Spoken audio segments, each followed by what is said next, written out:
ഇവിടെ രണ്ടുപേര് ചേർന്ന് ജയിലിലുള്ളവരുടെയൊക്കെ ഫുഡിൽ പോയിസൺ കലക്കാണ്. ഇത് അവിടുത്തെ തടവുകാരൊക്കെ കഴിച്ച് കുറച്ചു കഴിഞ്ഞ് അവിടെ കിടന്ന് ഛർദ്ദിച്ച് മെഴുകാണ്. ഇവരെ കൊണ്ടുപോകാനായിട്ട് ഹോസ്പിറ്റലിൽ നിന്ന് ആംബുലൻസ് ഒക്കെ വരാണ്. ഈ ടൈം യൂസ് ചെയ്ത ഒരു കാറും അതിന്റെ കൂടെ വരാണ്. ആ കാറിലാണെങ്കിൽ ഒരു ടൈം ബോംബ് സെറ്റ് ചെയ്ത് വെച്ചിട്ടുണ്ട്.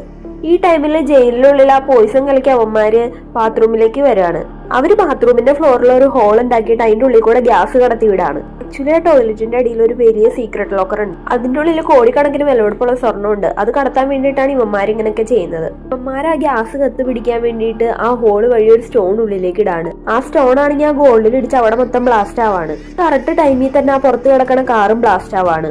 അതുകൊണ്ട് ജയിൽ സെക്യൂരിറ്റി ഒക്കെ പുറത്ത് കാറ് ബ്ലാസ്റ്റ് ആവണതിന് സൗണ്ട് ആണെന്ന് വിചാരിക്കാണ്. നാലും ലോക്കർ സെക്യൂരിറ്റിക്കാർ അവിടേക്ക് വന്ന് നോക്കുമ്പോഴേക്കും അവന്മാർ ആ ഗോൾഡും കൊണ്ട് അവിടെ നിന്ന് പോയേണ്ടാവും. ഗോൾഡ് ഇങ്ങനെ പുറത്തെടുത്തുകൊണ്ട് പോയി കഴിഞ്ഞാൽ കണ്ടുപിടിക്കുന്നുള്ളതുകൊണ്ട് കിച്ചണിൽ ഒരു ഓവൻ യൂസ് ചെയ്ത് ഗോൾഡ് ഒരുക്കി ജയിലിലുള്ള ഒരു പ്രതിമ പോലെ തന്നെ ഉണ്ടാക്കി ആ പ്രതിമ റിപ്പയറിന് കൊണ്ടുപോകാണെന്നും പറഞ്ഞ് പുറത്തേക്ക് എടുത്തിട്ട് പോവാണ് ഇവന്മാർ.